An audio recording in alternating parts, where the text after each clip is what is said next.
النجمة يلي بتوصلوا بالجهد للكم بالنهار. كواليس مسلسل عمدة، 4 من رجالتي نايمين. انا اقول لهم اللي ناموا خدوا ايه؟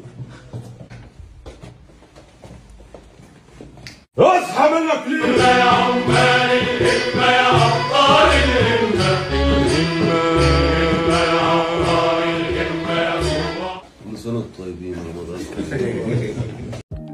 أهلا بكم في قناة المحتوى الأصلي. خلاص فاضل أيام على الشهر الكريم، شهر رمضان.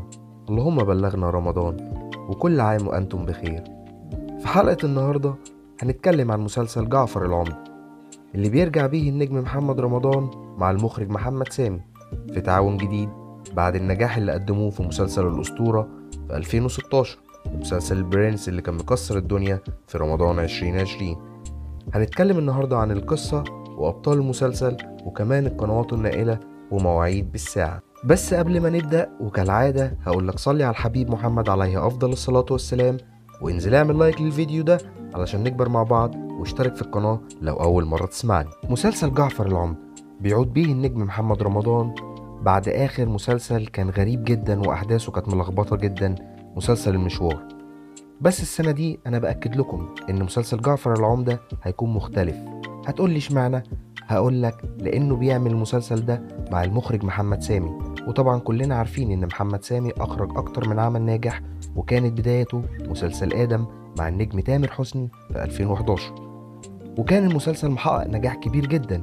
وكمل المخرج محمد سامي تألقه بعد كده بمسلسل الأسطورة والبرنس مع النجم محمد رمضان وغيرهم كتير. وطبعا كما هو عودة للنجم محمد رمضان، هو عودة برضه للمخرج محمد سامي بعد العمل الأخير اللي هو من سنتين، نصر للأغراب، اللي كان بطولة أحمد السقا وأمير كرارة. المسلسل كان حواليه جدل كبير ومعجبش ناس كتير، فأكيد المخرج محمد سامي عامل عظمة في جعفر العمدة. وهنقول نبذة عن قصة المسلسل لأن كل الكلام اللي موجود على السوشيال ميديا مش حقيقي. المسلسل بيدور أحداثه حوالين المعلم جعفر العمدة اللي بيجسد شخصيته محمد رمضان، وهو تاجر وراجل غني ومتجوز 4 اللي هم زينة ومي كساب وإيمان العاصي ومنة فضالي. ومتجوز 4 ليه؟ لأنه كان في نفسه في ولد، وكل ما يتجوز 6 تجيب له بنت، وأخيرا الرابعة جابت له الولد.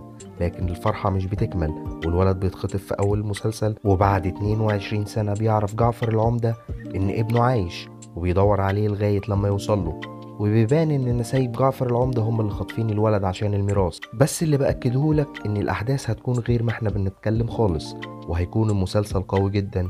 وبيشارك في العمل النجمة هالة صدقي والنجم بيومي فؤاد وعصام السقا وغيرهم كتير. نيجي لآخر حاجة وهي قنوات النائلة للمسلسل. طبعا هيكون معانا القناة الأساسية وهي قناة DMC، هيتعرض عليها الساعة 8:15 مساء، وهيتعاد الساعة 2:15 صباحا، وتاني يوم 1:15 ظهرا. وتاني قناة هتعرض المسلسل قناة DMC دراما، وهيتعرض عليها 11:15 مساء و4:15 صباحا، وتاني يوم 5:15 عصرا. وآخر قناة معانا هي MBC 1، هيتعرض الساعة 6:15 مساء، والعادة هتكون 2 صباحا. وبكده نكون خلصنا حلقتنا النهاردة. لو بتسمعني لغاية دلوقتي ما تبخلش علينا باللايك واشتراك في القناة، وهيوصلك كل جديد. سلام.